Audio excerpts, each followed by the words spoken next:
So in this video, we're going to take a look at the tangent function, and in particular, we're going to look at graphing the tangent function. Now, remember that tangent of an angle is equal to sine of that angle divided by cosine of that angle, no matter what the angle is.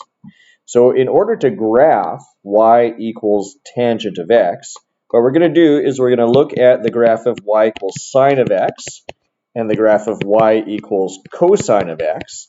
And then for each x along the x-axis, we're going to pick some important ones to take a look at and then kind of fill in between them. For various x's, we're going to find the value of sine x just by reading it off, the value of cosine x just by reading it off, and then do the division in order to figure out what tangent of x is for that x. And we'll do this several times to get several points, and then we'll fill in between them. So, without further ado, here we go.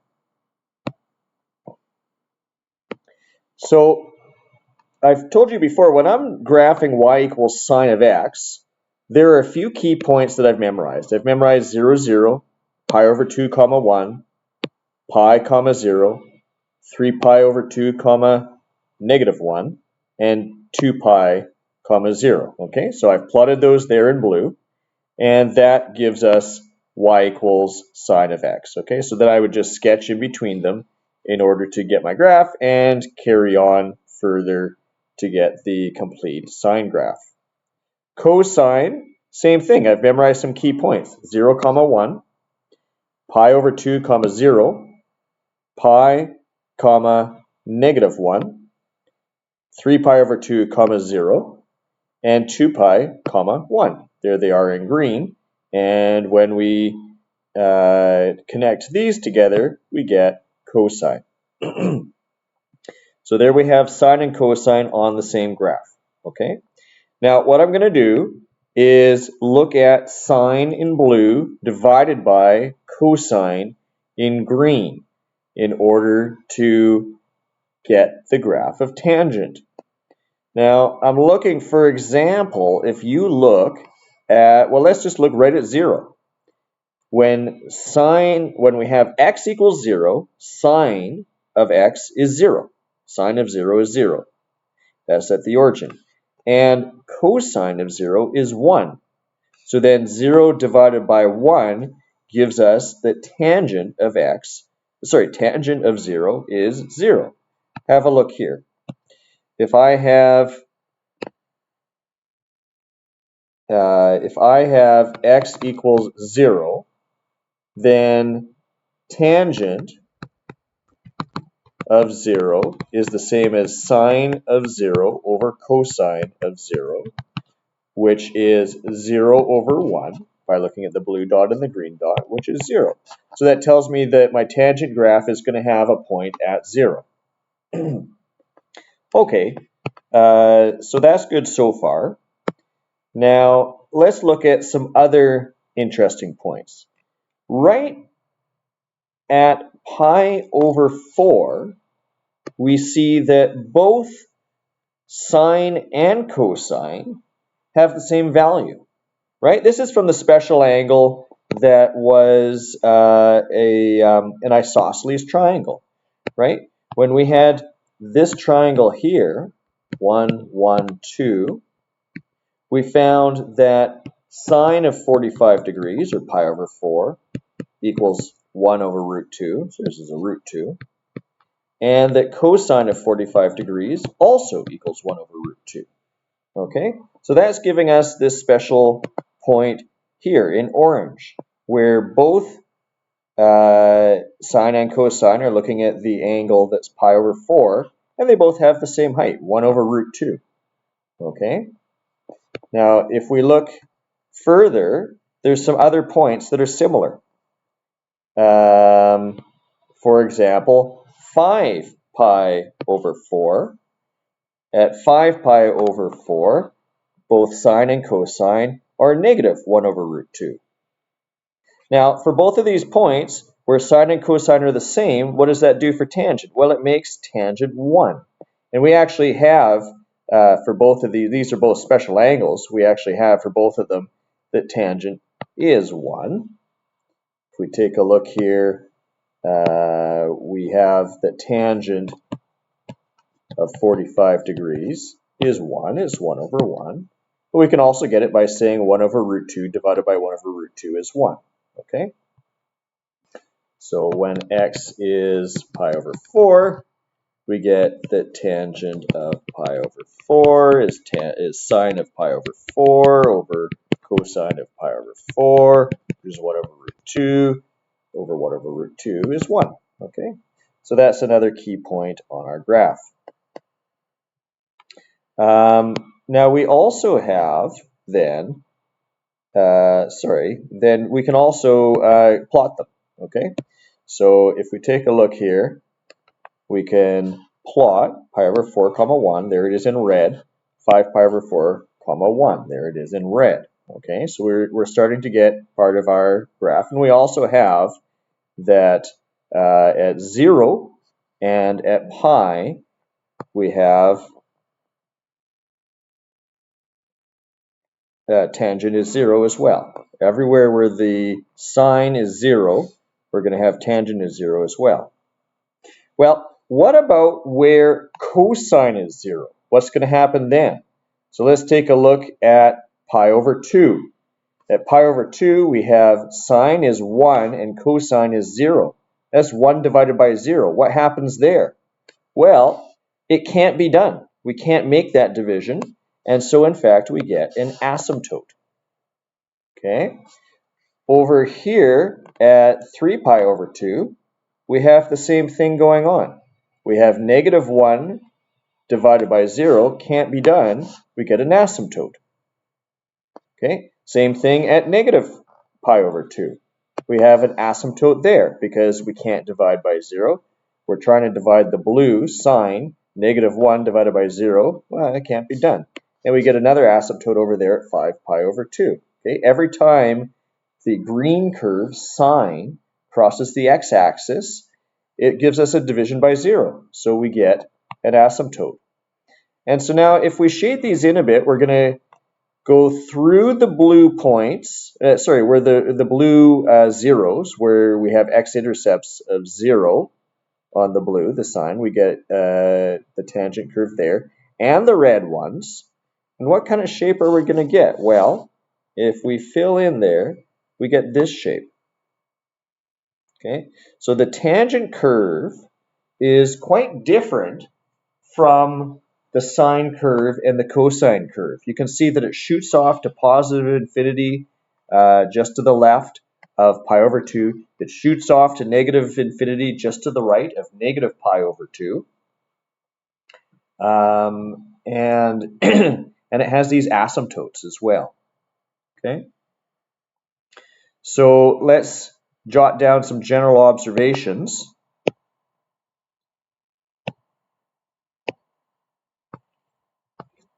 Oops, I'm a little frozen. Hopefully that's working. There we are. So overall then, when we look at the amplitude of a tangent, okay, the amplitude for sine was 1 and the amplitude for cosine was 1. That is from the midline to the max. Here we don't have an amplitude. Okay, or if you wanted, you could say that it's infinite, but people don't really say that it's an infinite amplitude. It's not applicable. We don't have an amplitude because we're shooting off to positive and negative infinity. The period is not the same as the period for sine and cosine. Okay, have a close look at the graph here. If we look at the graph closely, we see that this red shape repeats itself at between every pair of asymptotes. So the period is actually the distance from negative pi over 2 up to positive pi over 2. That's just pi. So if we look here, we can see that pi over 2 minus negative pi over 2, that's the distance. and we actually just get what? That's 2 pi over 2 is pi. The period is pi, not 2 pi like sine and cosine. So the period of tangent is half as much. And you can see that that's the case because that's how often we get the zeros of the cosine function. Okay, you get 2 zeros of the cosine function within every period. We have one, if you just look at the one period of the cosine function from 0, 1 up to 2 pi, 1, you can see you get a 0 at pi over 2 and 3 pi over 2. You get 2 zeros within one period, so that cuts the length of the period in half for tangent. Tangent has a period of pi. Okay, what else? Asymptotes.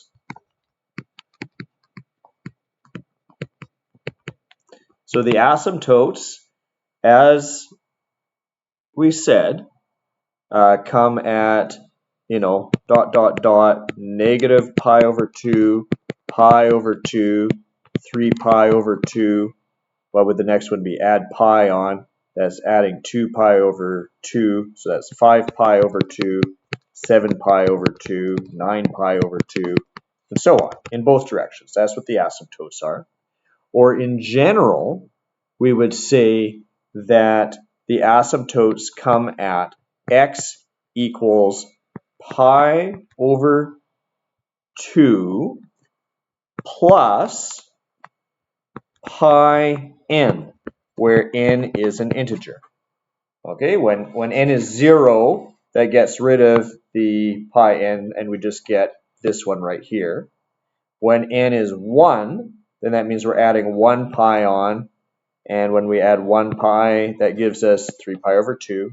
When n is 2, we get 5 pi over 2. When n is 3, we get 7 pi over 2, and so on. And when n is negative 1, we're getting our negative pi over 2. When n is negative 2, we get, what would be here, a negative 3 pi over 2, and so on. Okay, so in general, we write it with the,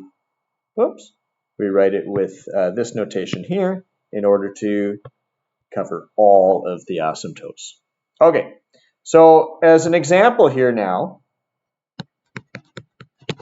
I'm going to sketch y equals tangent of x minus pi over 2 plus 1. Okay, so what I have to do here is look at my transformations. I know I'll memorize what the graph of tangent looks like. There it is. Okay. The easiest way to memorize this, I find, is just to remember that we have asymptotes at positive and negative pi over 2, and that we have a point at 0, 0. We have a point at pi over 4, 1, and at negative pi over 4, negative 1. And then we get an asymptotic behavior. It comes through, and then it comes through, and up we go, like that. Okay, and then that repeats for every chunk of pi. So that's what y equals tangent of x looks like. Well, how about this? First, I'll look at a and q, because those are the multiplicative parameters. A is 1, so there's no change of shape. Q is 1, so there's no change of shape. Okay, so there's no vertical stretch or shrink, and there's no horizontal stretch or shrink. Here we have an h of pi over 2. So this curve is going to the right by pi over 2. We also have a k of 1. So it's going up by 1. So I could just take this key point here, go to the right by pi over 2, and go up 1. Okay, so this has gone here now. take this key point, go to the right, pi over 2, and go up 1. Okay?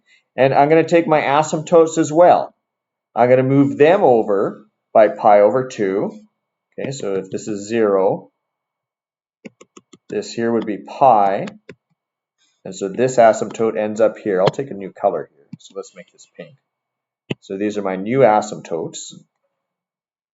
I don't need to move the asymptote up 1 because an asymptote, vertical asymptote, goes forever in both directions, up and down.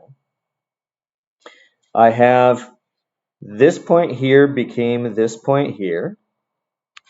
I have that this point here goes right by pi over 2, so it'll end up about there, and up 1, so it'll end up about there. Okay? Add orange for just the right shift. And this point down here will go right to about here, and then up 1. So it'll be resting on 0, like this. And then I sketch down my asymptote, come up through this middle part, and up. I get a positive asymptote there. Okay, I could have done a slightly better job with my drawing. Here we go. Something like that. Okay, so that's my sketch. Now it's a pretty crude sketch because I didn't line it up with grid paper, but that's the basic idea. This one here is going right pi over 2. This one here is going up 1. And if we want to take a look on Desmos, we can do so. So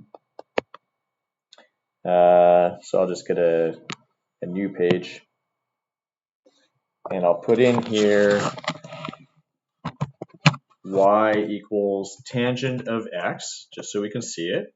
Okay, Desmos doesn't put the asymptotes for us. If I wanted the asymptotes, I'd have to put them myself. So for example, x equals pi over 2 gives me an asymptote, and x equals negative pi over 2 gives me another asymptote. And then what I usually do is I change these colors so they match. Maybe let's say make them both purple. I could even make them both dashed purple, like that. Okay, and then we could put in a whole bunch if we needed to. And I'm also going to put y equals tangent of x minus pi over 2. See how it shifts over. Whoops. And then plus 1. See how it shifts up.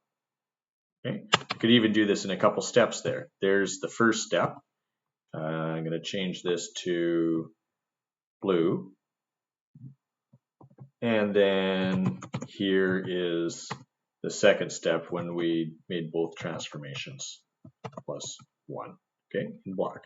Okay. So we've got the red tangent, it shifts over to make the blue and up to make the black. And we've got new asymptotes now at 0 and pi, for example. I'll put those asymptotes in.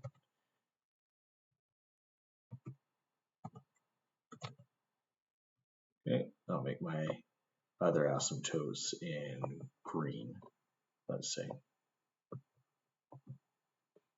Okay, so that's the picture.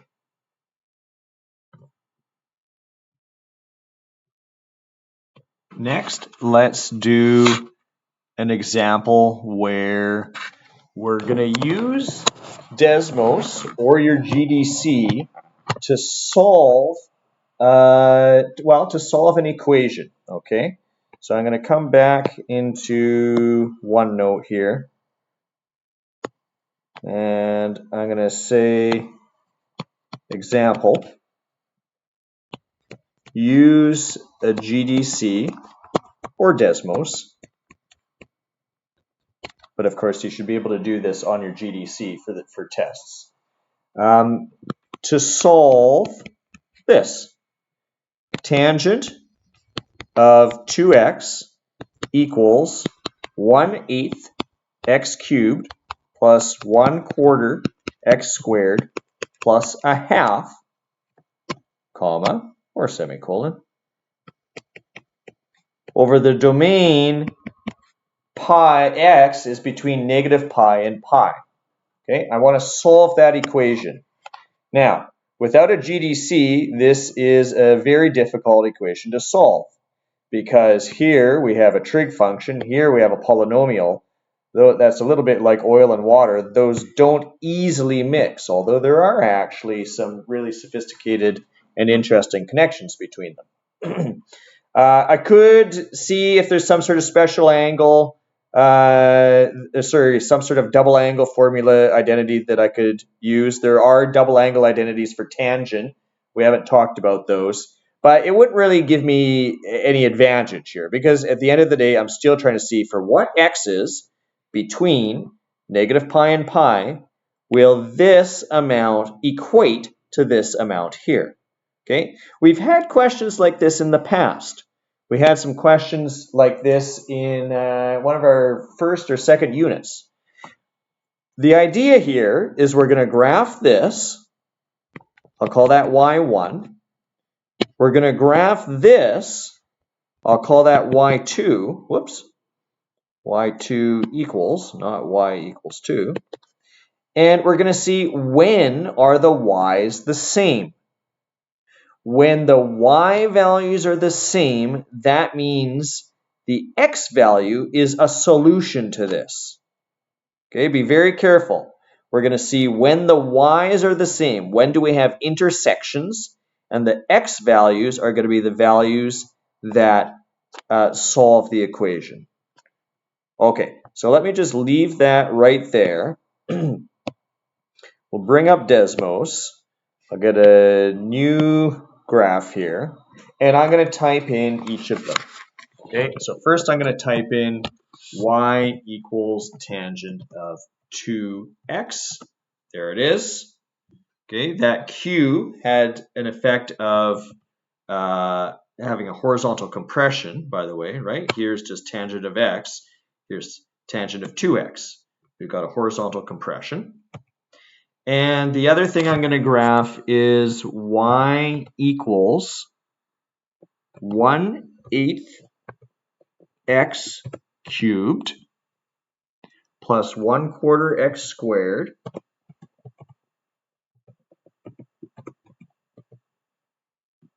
plus a half. Okay, there's the graph there. And because it's visually rather complicated, I'm also going to put in the bounds on my domain. So we're running this from negative pi to positive pi. Whoops. Except these are supposed to be the bounds of the x values. So I need to change that to x. There we are. And let's make these really clear. I'm going to make them black. Does that show up better? Yeah, maybe that shows up a little bit better. Okay, so that's the area that we're going to focus in on. Now, if I zoom in, we can see that we have an intersection here.